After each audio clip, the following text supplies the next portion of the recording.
जय माता दी। माँ दुर्गा की कृपा सदा सर्वदा सभी पर बनी रहे। शारदीय नवरात्रि के छठे दिन आप सुनेंगे श्री दुर्गा सप्तशती पाठ का 11वां अध्याय और इसके साथ ही आप सभी से अनुरोध है पाठ को पूरा सुनिएगा, बीच में पाठ को नहीं छोड़ा जाता है और कमेंट सेक्शन में जय माता दी जरूर लिखिएगा। अब सुनिए श्री दुर्गा सप्तशती पाठ का 11वां अध्याय, जिसमें देवताओं द्वारा माँ दुर्गा की शक्तियों का वर्णन और स्तुति है। ओम दुर्गा देवी को नमस्कार है। महर्षि कहते हैं, देवी के द्वारा वहां महादैत्य शुंभ के मारे जाने पर इंद्र आदि सभी देवता अग्नि को आगे करके उन कात्यायनी देवी की स्तुति करने लगे।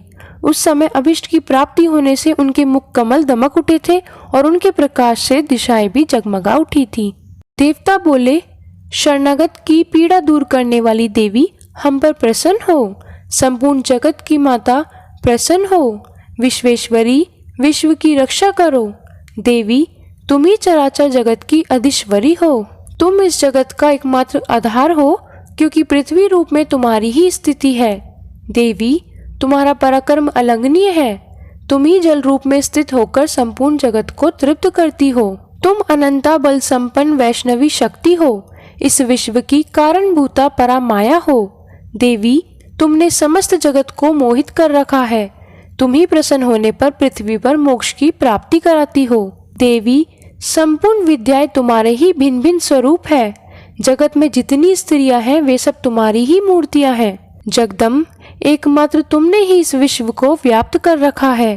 तुम्हारी स्तुति क्या हो सकती है। तुम तो स्तवन करने योग्य पदार्थों से परे एवं परावाणी हो। जब तुम सर्वस्वरूपा देवी स्वर्ग तथा मोक्ष प्रदान करने वाली हो, तब इसी रूप में तुम्हारी स्तुति हो गई। तुम्हारी स्तुति के लिए इससे अच्छी उक्तियां और क्या हो सकती हैं।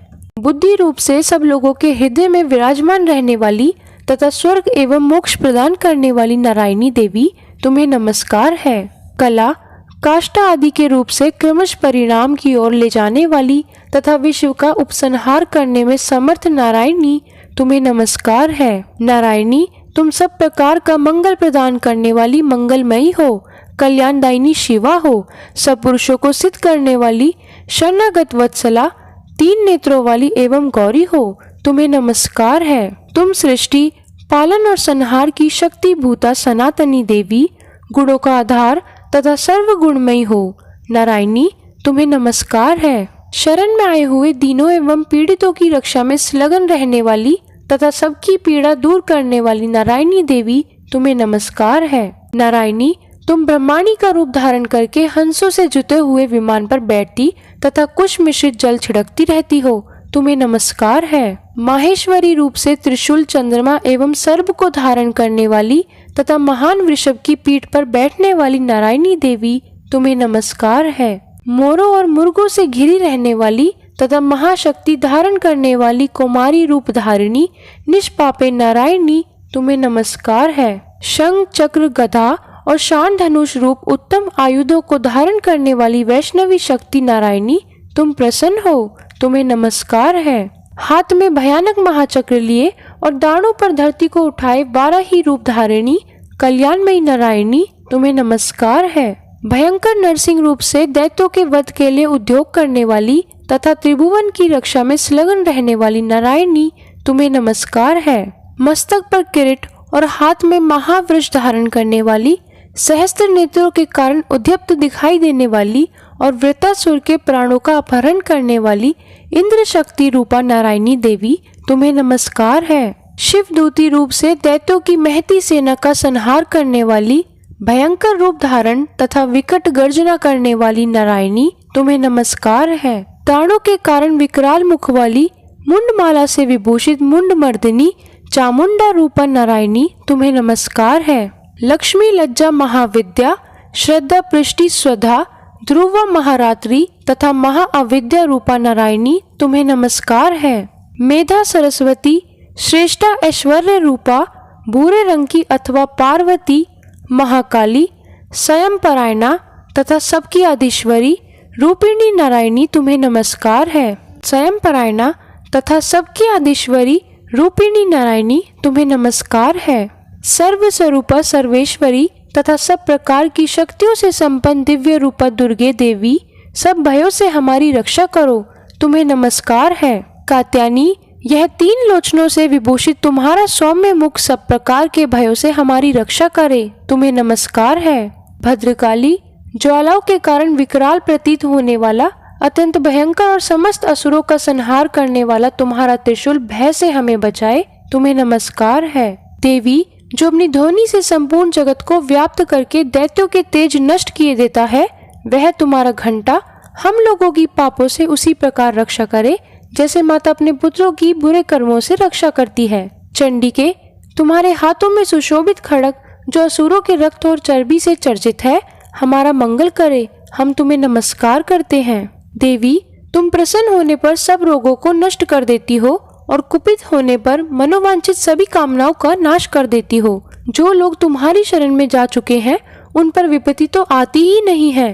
तुम्हारी शरण में गए हुए मनुष्य दूसरों को शरण देने वाले हो जाते हैं। देवी अंबिके, तुमने अपने स्वरूपों को अनेक भागों में विभक्त करके नाना प्रकार के रूपों से जो इस समय इन धर्मद्रोही महादैत्यों का संहार किया है, वह सब दूसरी कौन कर सकती थी। विद्याओं में ज्ञान को प्रकाशित करने वाले शास्त्रों में तथा अधिवाक्य वेदों में तुम्हारे सिवा और किसका वर्णन है, तथा तुमको छोड़कर दूसरी ऐसी कौन सी शक्ति है जो इस विश्व को अज्ञान में घोर अंधकार से परिपूर्ण ममता रूपी गणे में निरंतर भटका रही हो। जहाँ राक्षस, जहाँ भयंकर विश्व वाले सर्प, जहाँ शत्रु, जहाँ लुटेरों की सेना और जहाँ दावानल हो, वहाँ तथा समुद्र के बीच में भी साथ रहकर तुम विश्व की रक्षा करती हो। विश्वेश्वरी, तुम विश्व का पालन करती हो, विश्व रूपा हो, इसलिए संपूर्ण विश्व को धारण करती हो। तुम भगवान विश्वनाथ की भी वंदनीय हो। जो लोग भक्ति पूर्वक तुम्हारे सामने मस्तक झुकाते हैं, वे संपूर्ण विश्व को आश्रय देने वाले होते हैं। देवी, प्रसन्न हो, जैसे इस समय असुरों का वध करके तुमने शीघ्र ही हमारी रक्षा की है, उसी प्रकार सदा हमें शत्रुओं के भय से बचाओ। संपूर्ण जगत का पाप नष्ट कर दो और उत्पात एवं पापों के फलस्वरूप प्राप्त होने वाले महामारी आदि बड़े बड़े उपद्रवों को शीघ्र दूर करो। विश्व की पीड़ा दूर करने वाली देवी, हम तुम्हारे चरणों पर पड़े हुए हैं, हम पर प्रसन्न हो। त्रिलोक निवासियों की पूजनीय परमेश्वरी, सब लोगों को वरदान दो। देवी बोली, देवताओं, मैं वर देने को तैयार हूँ। तुम्हारे मन में जिसकी इच्छा हो वह वर मांग लो। संसार के लिए उस उपकारक वर को मैं अवश्य दूंगी। देवता बोले, सर्वेश्वरी, तुम इसी प्रकार तीनों लोकों की समस्त बाधाओं को शांत करो और हमारे शत्रुओं का नाश करती रहो। देवी बोली, देवताओं, वैवस्वस्त मनवंतर के 28वें युग में शुंभ और निशुंभ नाम के 2 अन्य महादैत्य उत्पन्न होंगे। तब मैं नंदगोप के घर में उनकी पत्नी यशोदा के गर्भ से अवतीर्ण हो विंध्याचल में जाकर रहूंगी और उन दोनों असुरों का नाश करूंगी। फिर अत्यंत भयंकर रूप से पृथ्वी पर अवतार ले मैं वैप्रचित नाम वाले दानवों का वध करूंगी। उन भयंकर महादैत्यों को भक्षण करते समय मेरे दांत अनार के फूल की भांति लाल हो जाएंगे।